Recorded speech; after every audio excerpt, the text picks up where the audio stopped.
ان تین بزرگوں کی قبر کے بارے میں صحیح حدیث میں اتنا آیا ہے کہ وہ مسنم اونٹ کی کوہان کی طرح ہے. اس سے آگے کی تفصیلات معلوم نہیں، ان کی ترتیب کیا ہے.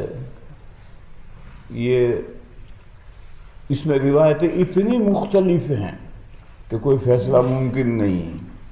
وہ ساری روایتیں مدینہ کی تاریخ میں ایک کتاب ہے وفاء الوفا باخبار دار المصطفیٰ، سمہودی کی ایک کتاب ہے، اس میں وہ ساری روایتیں اکٹھا ہیں، اور اتنی مختلف روایتیں ہیں کہ کوئی فیصلہ ممکن نہیں ہے.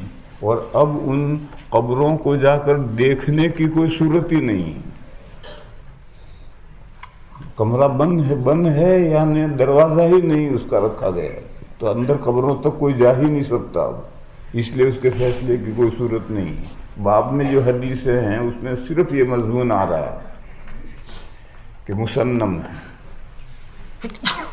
اس مسئلے میں حنفیہ اور شافعیہ میں اختلاف ہے کہ قبر مسطح، جیسے یہ ڈیسک ہے، ایسی مسطح بنانا افضل ہے یا مسنم؟ شوافع مسطح کہتے ہیں. مسطح کی بھی روایتیں ہیں، اور مسنم حنفیہ افضل کہتے ہیں. مسنم کی روایت تو یہاں آ رہی ہے مسنم کی. بس یہی ایک بات اس میں سے نکلتی ہے، باقی بات نہیں نکلتی.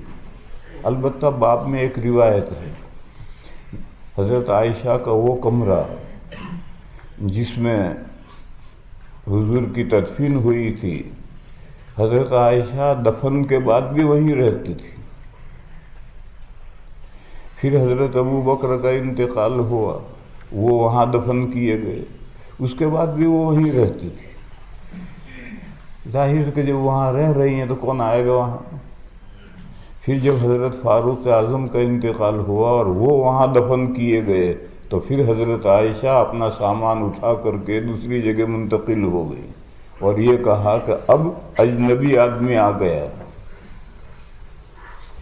پھر وہ کمرہ تالا بند کر کے چابی اپنے پاس رکھتی تھی، کھولتی نہیں تھی. پہلے روایت آئی تھی وہ چابی بند رکھتی تھی، کھولتی نہیں تھی.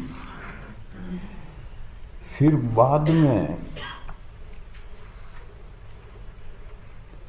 اس کمرے پر ایک دوسرا کمرہ بنایا گیا، اور اس کے اوپر گنبد ہے.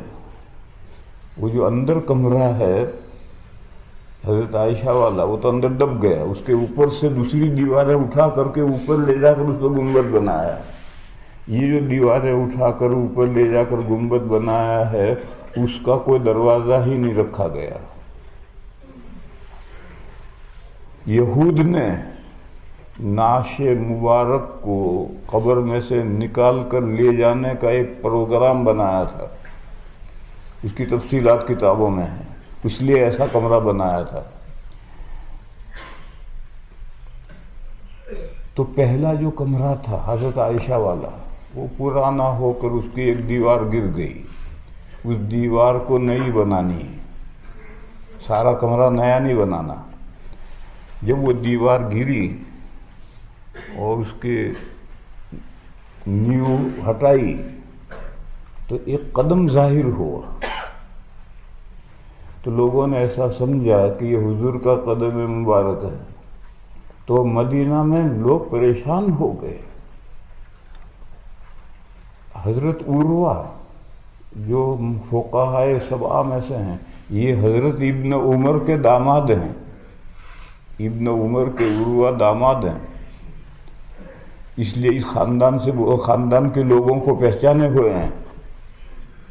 انہوں نے آ کر اس قدم کو دیکھا اور یہ کہا یہ حضور کا قدم نہیں، یہ تو حضرت عمر کا قدم. بس یہ ایک روایت آ رہی ہے. کیونکہ اس خاندان کے داماد ہیں اس لیے اس خاندان کے لوگوں کے پیروں کو پہچانتے ہیں، تو انہوں نے کہا کہ یہ حضور کا قدم نہیں، یہ تو حضرت عمر کا قدم. بس یہ دو روایتیں اس باب میں ہیں اور کوئی چیز نہیں. باب ما جاء فی، ہاں ایک بات جو کتاب میں نہیں ہے وہ میں بتا دوں. کہتے ہیں لوگوں میں مشہور ہے اور ترمذی میں روایات ہیں کہ اندر ایک قبر کی جگہ ہے اور اس میں عیسیٰ علیہ السلام دفن ہوں گے، یہ بات قطعاً صحیح نہیں۔ ایک تو اس سلسلے کی جتنی روایات ہیں وہ سب روایات انتہائی ضعیف ہیں، اور تحفۃ العلمئی میں ان سب روایات پر کلام ہے، اور وہ بات حضرت عائشہ کی روایت سے متعارض ہے، استغفر اللہ، بخاری شریف کی روایت سے متعارض ہے۔ وہ ابھی روایت آئے گی، 3 تو دفن ہو گئے ہیں، ایک جگہ ہے، اور حضرت عائشہ دوسری جگہ پر دوسرے کمرے میں چلی گئی۔ جب ان کی وفات کا وقت آیا تو انہوں نے اپنے بھانجے عبداللہ ابن زبیر کو وصیت کی۔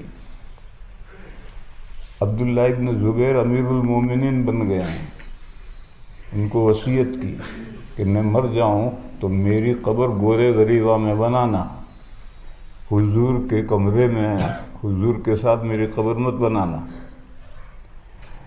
میں اپنا امتیاز نہیں چاہتی کہ لو حضور کی ساری بیویاں تو وہاں دفن ہیں، عائشہ یہاں دفن ہے، یہ فضیلت، میں یہ امتیاز نہیں چاہتی، نہیں گورے غریبہ میں میری قبر بنانا۔ یہ روایت بخاری میں آ رہی ہے۔ بس اگر وہاں حضرت عیسیٰ علیہ السلام کا دفن ہونا مقدر ہے یا حضور نے فرمایا ہے تو حضرت عائشہ یہ بات کیسے کہیں گے کہ مجھے وہاں دفن مت کرنا؟ بس وہ روایت سب ایسے ہی ہیں، اور اب تو اس کے اندر جانے کی دروازہ ہی نہیں ہے، کہاں سے لے جا کر عیسیٰ علیہ السلام کو دفن کریں؟ یہ بات باہر کی ہے، یہاں کتاب میں نہیں ہے۔